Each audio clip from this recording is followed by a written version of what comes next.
Amado irmão, amada irmã, saúde e paz.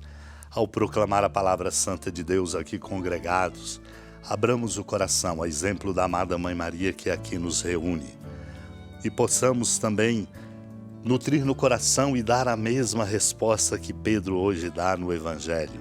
A quem iremos, Senhor? Tu tens palavras de vida eterna. Nós cremos firmemente e reconhecemos que Tu és o Santo de Deus. A incredulidade, meu irmão, minha irmã, é nosso fracasso maior. Acolhamos o que é encontrado no Tratado sobre o Sacramento do Altar de Balduíno de Cantuária, quando diz: na verdade, muitos dos discípulos incrédulos voltaram atrás, preferindo seguir ao demônio e não a Cristo. Perguntou então Jesus aos 12 que ficaram: vós também quereis ir embora? Respondeu-lhe Simão Pedro: Senhor, a que iremos nós? Se de ti nos afastarmos, onde encontraremos a vida e a verdade? Onde o autor da vida? Onde semelhante mestre da verdade? Tu tens palavras de vida eterna. As tuas palavras dão vida eterna quando ouvidas com veneração e guardadas com fé profunda. Pelas tuas palavras prometes a vida eterna, oferecendo-nos o teu corpo e o teu sangue. E nós que temos fé em tuas palavras, cremos e reconhecemos que tu és o Cristo, Filho de Deus. Tu és a própria vida e no teu corpo e no teu sangue nos dá o que és. Cremos e reconhecemos que tu és o Cristo, Filho de Deus. Por isso tens palavras de vida eterna e cremos e reconhecemos que é verdade o que disseste. Devemos comer da tua carne e beber do teu sangue, porque tu és o Cristo, Filho de Deus. Não disse soubemos e acreditamos, mas cremos e reconhecemos. Compreende-se então que tal é o conhecimento que vai ser formado na mente com o progresso da fé. Naquele tempo, muitos dos discípulos de Jesus que o escutaram disseram: essa palavra é dura, quem consegue escutá-la? Sabendo que seus discípulos estavam murmurando por causa disso mesmo, Jesus disse, e perguntando-lhes: isto vos escandaliza? E quando virdes o Filho do Homem subindo para onde estava antes? O Espírito é que dá vida, a carne não adianta nada. As palavras que vos falei são Espírito e vida, mas entre vós há alguns que não creem. Jesus sabia desde o início quem eram os que não tinham fé e que havia de entregá-lo.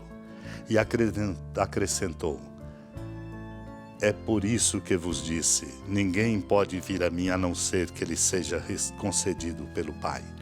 A partir daquele momento, muitos discípulos voltaram atrás e não andavam mais com ele.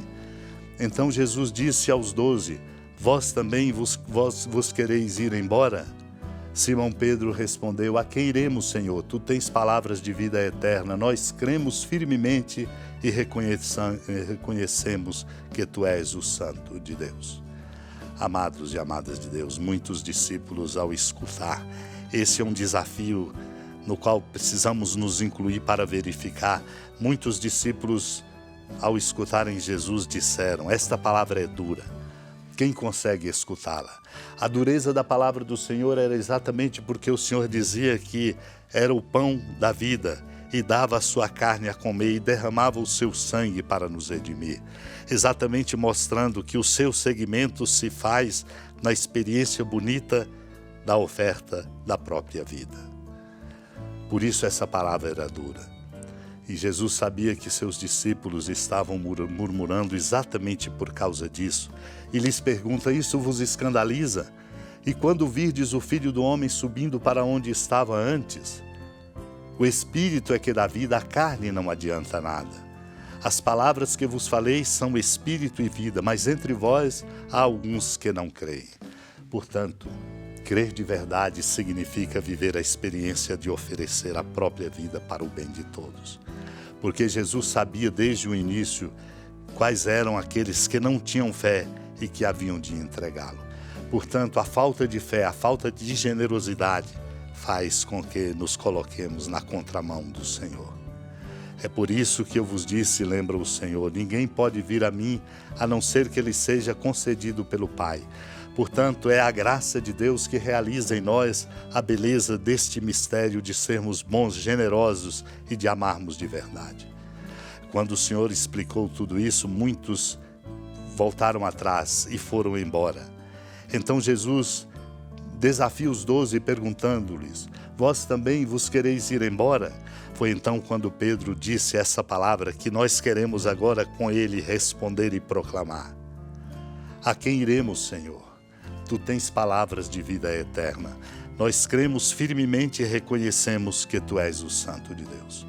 Nossa fé, meu irmão, minha irmã em Cristo, tem, portanto, fundamento, como nos mostra o comentário sobre o Evangelho de São João de São Cirilo de Alexandria.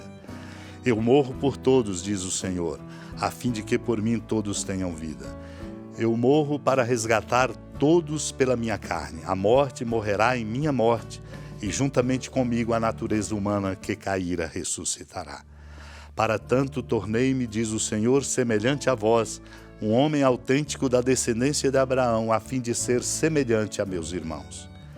Deus nos convida a essa compreensão, para que a nossa fé seja vivida na experiência bonita desta generosidade de nos oferecer e de nos tornarmos em todo lugar instrumentos do bem, da justiça, da paz e do amor. Unidos ao coração da amada Mãe Maria que nos acompanha nesse tempo pascal, supliquemos a graça desta compreensão e, sobretudo, a envergadura desta generosidade de sermos bons, porque é bom ser bom e fazer o bem. Supliquemos. Senhora da piedade, Mãe Virgem do Cristo Deus. Lembrai-vos, ó piedosíssima Virgem Maria, que nunca se ouviu dizer que alguém daqueles que, tendo recorrido à vossa proteção, implorado a vossa assistência e reclamado o vosso socorro, tenha sido por vós desamparado. Animado com igual confiança, a vós recorro, ó Virgem das Virgens, e gemendo sob o peso dos meus pecados, me prostro a vossos pés. Não desprezeis as minhas súplicas, ó Mãe do Verbo encarnado, mas dignai-vos de as ouvir propícia e de me alcançar o que vos peço. Amém. Feliz padroeira de um povo a lutar, a gente mineira te quer exaltar, não só lá na serra, tu és esplendor de toda esta terra, também és fulgor. Amado irmão, amada irmã, com alegria do Santuário Basílica da Padroeira do Estado de Minas Gerais, a Senhora da Piedade, que da sua casa de clemência e bondade nos acompanha e nos abençoa do alto da serra, magnífica arquitetura divina, a bênção de Deus, amor misericordioso, Pai, Filho e Espírito Santo desça sobre sua família, proteja sua casa, sustente sua vida, fecunde o caminho missionário de nossa igreja, nos encha de sabedoria e permaneça conosco para sempre. Amém. Feliz padroeira de um povo a lutar, a gente